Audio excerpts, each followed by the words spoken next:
I'm Carrie Corrigan, and this is The Opus, an exploration of legendary records and their ongoing legacy. In our latest season, I'm joined by Lizzie Hale, Warren Zanes, Daphne A. Brooks, and many more to revisit Jeff Buckley's Grace. We discuss Buckley's femininity in an era of hyper-masculine alt-rock, how the record's mythology was shaped by his tragic death, and the delicate work of keeping his legacy alive.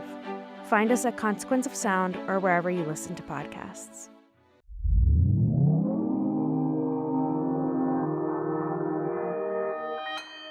Consequence Podcast Network.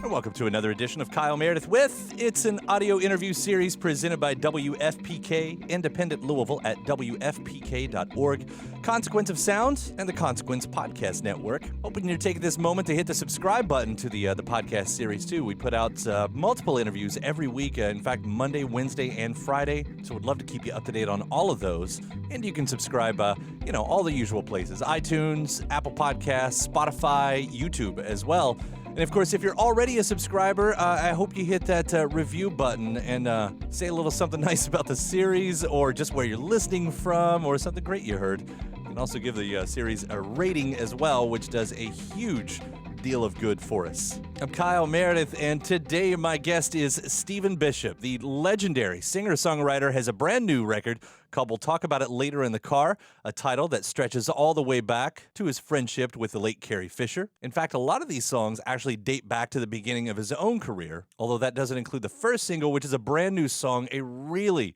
fun song called Like Mother Like Daughter. Stephen's going to give this the story behind that, as well as a song that he recorded that is Jimmy Webb's very first song that he ever wrote when he was 12 years old. It's a pretty incredible story. And we'll get the history on a track he wrote for the new Benji movie that's on Netflix. Which, speaking of, if you know the history of Stephen Bishop, he has written a lot of themes, a lot of famous themes for a lot of very famous movies. We'll hear how that impacts his writing and how it's still influencing artists today. Talking about the record, we'll talk about it later in the car. It's Kyle Meredith with Stephen Bishop. Hey there, how are you doing? I'm well. It's a pleasure to talk to you today. Congratulations on this new record. Oh, thanks. I'm still doing it, still crawling out of the cave.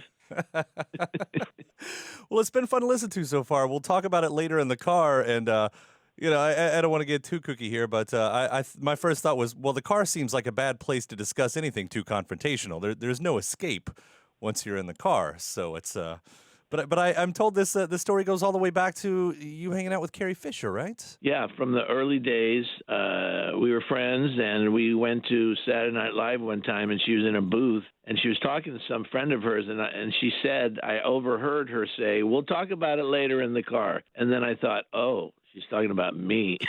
And then I asked her, and she said, no, that's just what I used to say. My mother used to say that to me, Debbie Reynolds, when they got in an argument or something, we'll talk about it later in the car. And I always used that phrase as years went by. I'd be in concert because it's a great ending to a line. You say, so I'm going to steal your sofa, and we'll talk about it later in the car. It's almost a rectum damn near killed him punchline there, if you needed to be. Yeah. Well, holding on to it that long, I guess that kind of goes hand in hand with the idea of this record, because if I read right, I mean, a lot of these songs do go back to the beginning of your career. Is that right? They're redone.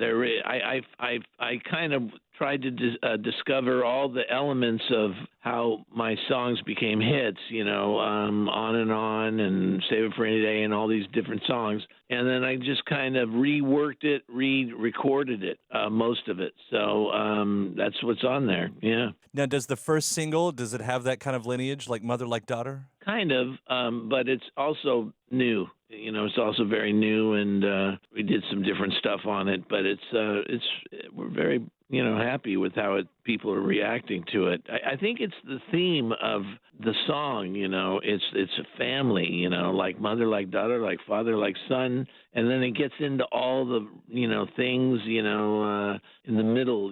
Where you say you can let go of the past or just walk away. And that kind of a thing. As far as stories go, you seem to have fit an entire history in 3.5 minutes, which, I don't know, that's got to be the trick, right? Yeah, there's actually a video that we did that's on YouTube and a lot of different places where you can see hear the song and it acts out and they have actors and the whole thing. It actually is pretty good. Yeah. Came out good. What brought you to that concept, that idea? Where does the story of this song come from? I don't know. I wanted to write something different than the typical love song. I love you, you love me, love. And so I wanted to try something different.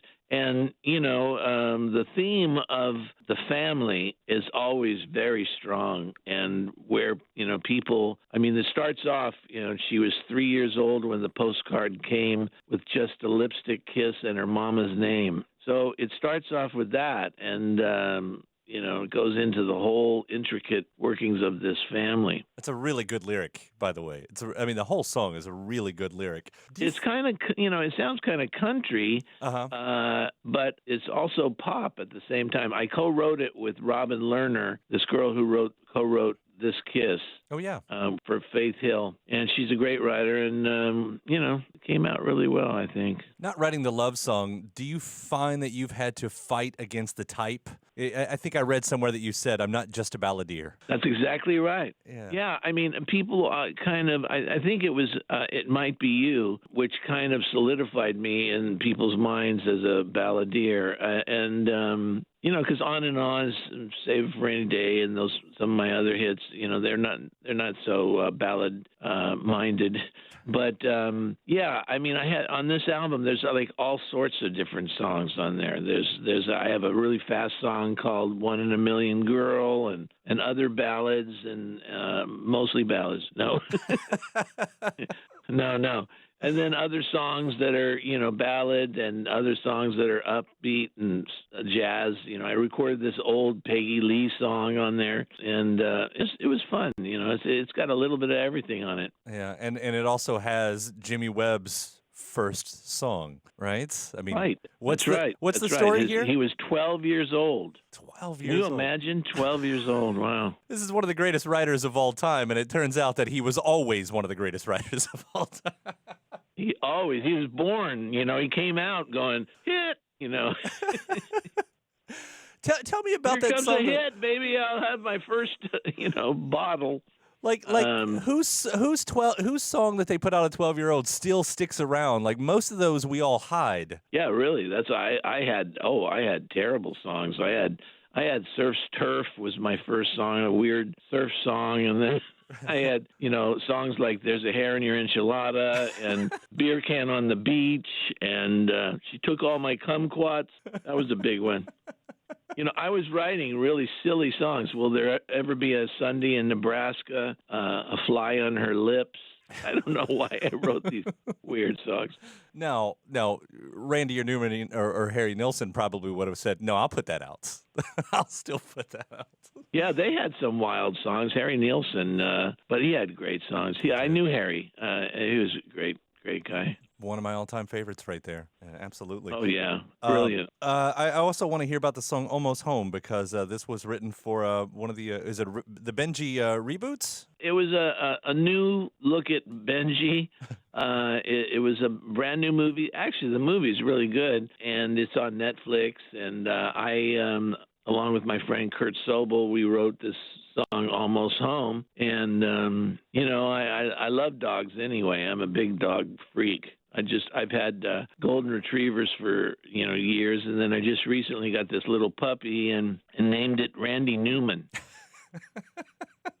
I saw it on Twitter. It is adorable. Yeah, a really cute little puppy. Movies have always been a big part of your story. Do you find yourself writing cinematically at all, or does it you just wait for the project to come along? I just try and, in a way, yeah. I've done a lot of movie themes, quite a lot, but I always try and keep it interesting. But, with movie themes, it's a tricky thing because you can't have, a green truck on the screen and then you write, well, the green truck, is on the screen, is traveling or something, you usually have to be, paint a picture, and then it kind of, what's on screen kind of falls into that. It's a tricky thing, actually. Well, you've done it well over the years and left some marks. We were talking just the other day about this new class of indie artists like a Mac DeMarco, and I think you can hear your influence in his music, and it's just, I mean, it's some important stuff that you've done through the years. Well, that's very nice. Thank you. I try.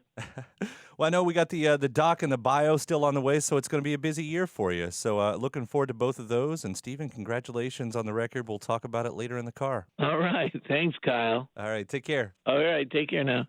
Mr. Stephen Bishop, the new record is called We'll Talk About It Later in the Car. Hey, don't forget, before you get out of here, I hope you hit that subscribe button if you're not already a subscriber to the series. iTunes, Apple Podcasts, Spotify, YouTube, anywhere you get your favorite podcasts from.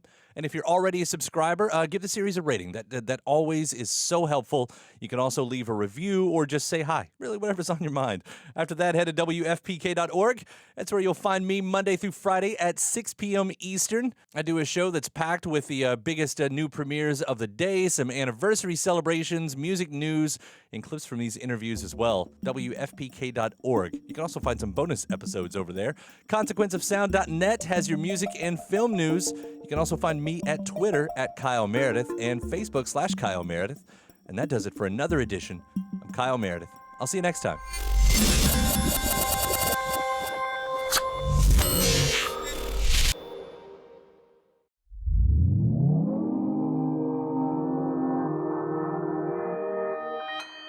Consequence Podcast Network.